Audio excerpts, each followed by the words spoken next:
মঙ্গলবার নয়াদিল্লিতে নিযুক্ত চীনা রাষ্ট্রদূত জু ফেইহং এই মানুষটি জানিয়েছেন, বর্তমানে ভারত ও চীনের উচিত যৌথভাবে ক্ষমতার রাজনীতি এবং আধিপত্য প্রদর্শন করা।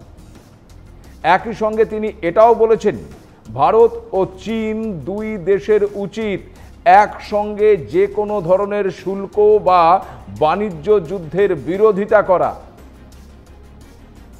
এলএসি প্রসঙ্গও টেনেছেন তিনি।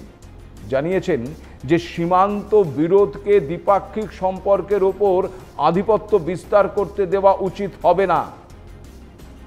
দ্বিপাক্ষিক বাণিজ্যকে এগিয়ে নিয়ে যাওয়া উচিত। ইতিমধ্যেই ভারত ও চীনের মধ্যে দ্বিপাক্ষীয় বাণিজ্য 10.4% বৃদ্ধি পেয়ে 102 বিলিয়ন মার্কিন ডলারে পৌঁছেছে। আর এদিকে ট্রাম্পের ভিসা নিয়ে কড়াকড়ির আবহে চীনা দূতাবাস এবং কনসুলেটগুলো চলতি বছরে 22 সেপ্টেম্বর পর্যন্ত 2,65,000-এরও বেশি ভারতীয় নাগরিককে ভিসা জারি করেছে। একবার ভাবুন গোটা বিষয়টা। আর এখানেই ওই ব্রিক্সের প্রসঙ্গ অত্যন্ত গুরুত্বপূর্ণ হয়ে উঠছে, কারণ ভারত, চীন, রাশিয়া, ব্রাজিল এবং দক্ষিণ আফ্রিকা এই 5টি দেশ একসঙ্গে ক্রমশ শক্তিশালী হচ্ছে। মার্কিন চাপের মধ্যেও এই ব্লক নিজস্ব অর্থনৈতিক, বাণিজ্যিক এবং কূটনৈতিক পথ তৈরি করছে। অর্থাৎ ব্রিক্স শুধু রাজনৈতিক কৌশল নয়, এটি বিকল্প অর্থনীতির একটি মঞ্চ হিসেবে উঠে আসছে।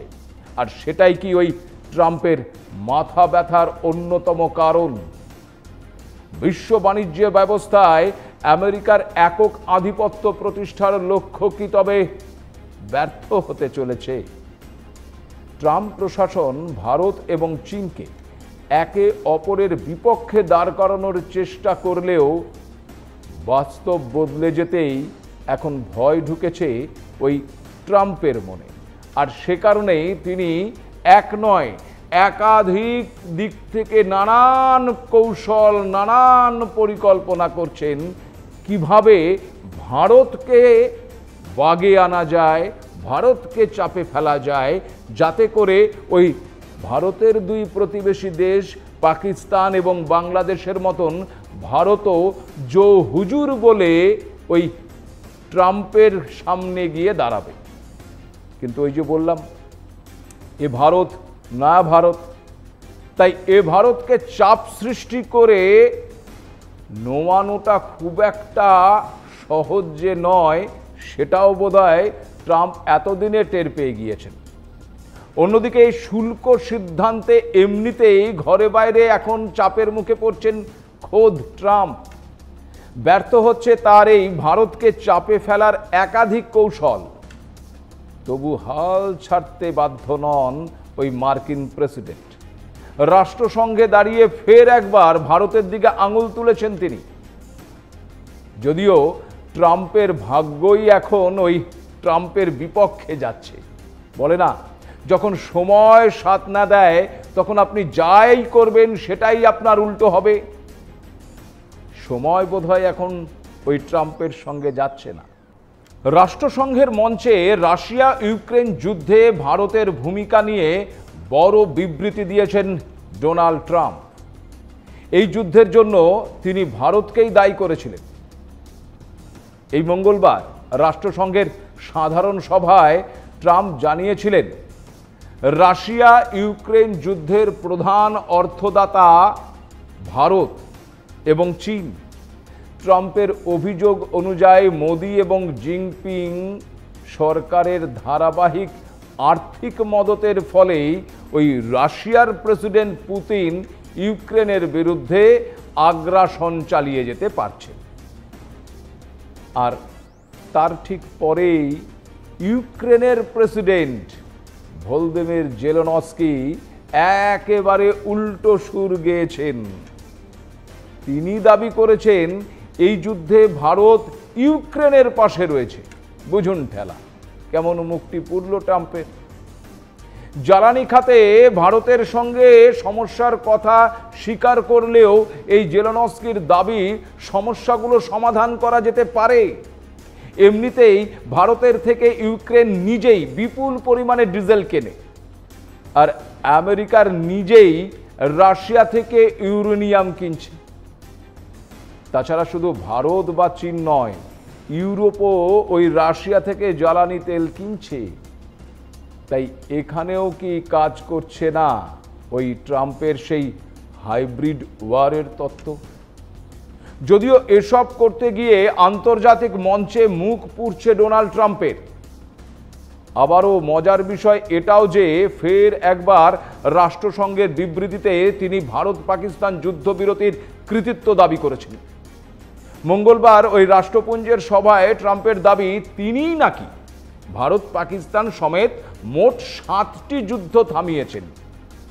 এই নিয়ে কতবার যে তিনি এই কৃতিত্বের দাবি করলেন তা বোধহয় আপনারাও সঠিকভাবে গুণে বলতে পারবেন না, তাই না?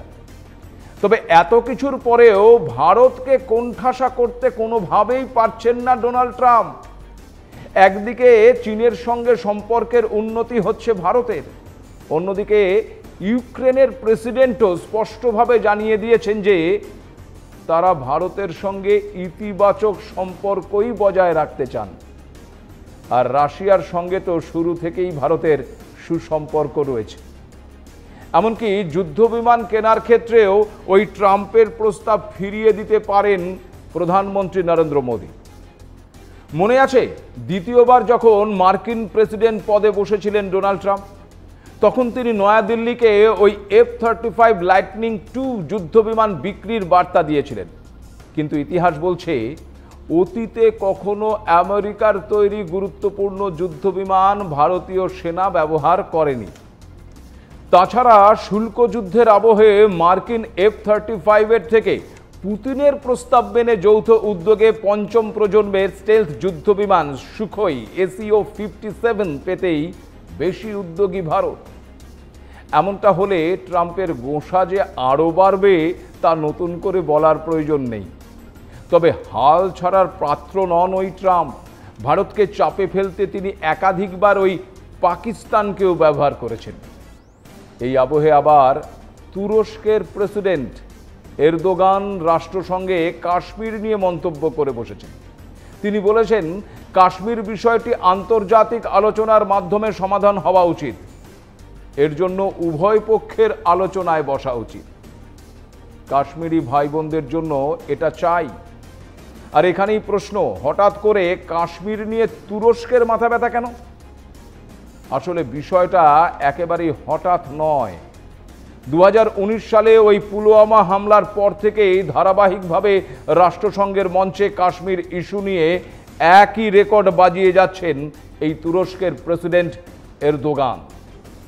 আপনারা জানেন যে এই তুরস্ক ন্যাটো সদস্য দেশ, তাই আনুষ্ঠানিকভাবে মার্কিন এবং পশ্চিমী নিরাপত্তা কাঠামোর সঙ্গে যুক্ত এরা।